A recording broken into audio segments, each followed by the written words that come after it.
Hello and welcome to the session. Equal opportunity and diversity. O2. No explanations of the origins of prejudice, stereotyping, and oppression. What drives prejudice and how does it manifest? This video explores the origins of prejudice, stereotyping, and oppression. Join us as we delve into the theories and examples that explain these social phenomena. Prejudice is an unjustified attitude towards someone based on their social group. Discrimination is the behavior that stems from such attitudes. Prejudice involves affective, behavioral, and cognitive components. Discrimination focuses solely on behavior. A person can hold prejudiced views without acting on them. Racial discrimination was evident during apartheid in South Africa. Non-white people were segregated and denied voting rights. Age discrimination targets individuals based on their age. Gender discrimination affects both men and women in different settings. Women often face pay disparities, while men face custody biases. Prejudice arises from differences among people. Sexism targets gender, with women more commonly affected. Racism is prejudice based on race, often linked to skin color. Anti-Semitism targets Jews, while Islamophobia targets Muslims. Ageism, social class, and lifestyle choices also face prejudices. Prejudice often stems from ignorance or historical events. Education can counter ignorance, but some choose to remain uninformed. Victims of prejudice may become prejudiced themselves. Upbringing plays a role, as parental views can influence children. Media and stereotypes also contribute to prejudice. Four main theories explain prejudice: social identity, scapegoat, authoritarian personality, and culture theory. These theories explore the roots of prejudice and its impact on individuals. Conflict theory highlights prejudice when resources are scarce. The majority may react against minority gains. Understanding these theories helps combat prejudice. Henri Tajfel's social identity theory links self-concept to group membership. People naturally categorize into groups, shaping identity. This leads to us versus them thinking, fostering discrimination. In-groups find faults in out-groups to elevate status. This mentality boosts self-esteem but fuels prejudice. Scapegoat theory involves blaming a group for unrelated problems. The scapegoat is powerless, elevating the accuser's status. This dynamic fosters prejudice against the scapegoat. Bias grows when scapegoats differ in background. The theory highlights how prejudice can be externally imposed. The authoritarian personality theory describes rigid, aggressive individuals. These people resist differences and follow authority. Prejudice arises from their dislike of anything unfamiliar.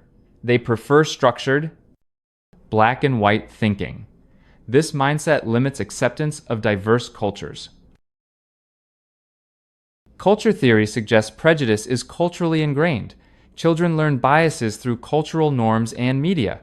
Stereotypes, like the angry black woman, are perpetuated. These portrayals shape societal views and prejudice. Understanding cultural transmission helps address these ingrained biases. These attitudes are based on unfounded assumptions. Prejudice manifests in negative views of different groups. Assuming a young black man in a hoodie is criminal is prejudice. Anger at a Muslim man praying reflects prejudice. Challenging these views is essential for social progress. Prejudice is a negative attitude. Discrimination is action.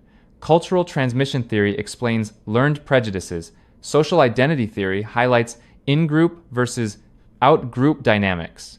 Authoritarian personalities resist diverse cultures. Scapegoat theory shows blame placed on less powerful groups. A stereotype is a cognitive bias, assuming uniform traits in a group. It forms from societal conclusions about roles. Women, often seen as caregivers, face stereotypes. These beliefs restrict opportunities and reinforce biases. Questioning stereotypes is crucial for social equity. Positive stereotypes like the model minority, have downsides. They pressure individuals to meet unrealistic expectations. Not all Asian Americans fit this stereotype. Such views overlook individual struggles and systemic barriers. Positive stereotypes still perpetuate harmful biases. Intersectionality recognizes unique experiences within social groups. A Black transgender male's experiences differ from a cisgender counterpart. Social groups are interconnected, affecting discrimination. Understanding intersectionality helps address complex biases. It emphasizes individual uniqueness and shared struggles. Discrimination is a behavioral bias against outgroups. It stems from negative prejudices about social identity. Job denial based on a name is discrimination. Such actions reflect unfounded biases against backgrounds. Addressing discrimination involves recognizing these biases. Stereotypes were first referenced in printing, then in psychology. They are generalized beliefs about group categories. Expectations about personality or ability vary. While sometimes accurate, stereotypes often resist new information. They contribute to prejudicial attitudes. Early theories viewed stereotypes as uniformly negative. Newer models see stereotypes as ambivalent, varying in warmth and competence.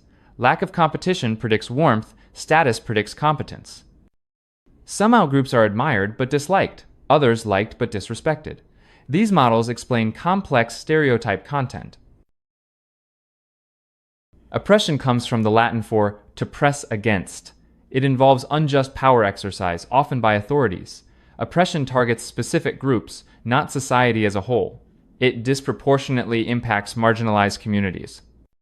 Recognizing oppression helps address systemic inequalities. For further reading, refer to recommended ebooks and journals. Questions can be directed to the provided email. Assignments are to be submitted within 2 weeks. Understanding prejudice requires continuous learning. Engage with diverse perspectives for deeper insights. Prejudice and discrimination arise from complex origins and theories. Understanding these concepts helps challenge societal biases. By recognizing individual uniqueness, we can work towards a more equitable society. This is the conclusion of your video. Thank you for watching this video. If you have any questions, please feel free to contact us via email or WhatsApp at 07-48436-1688.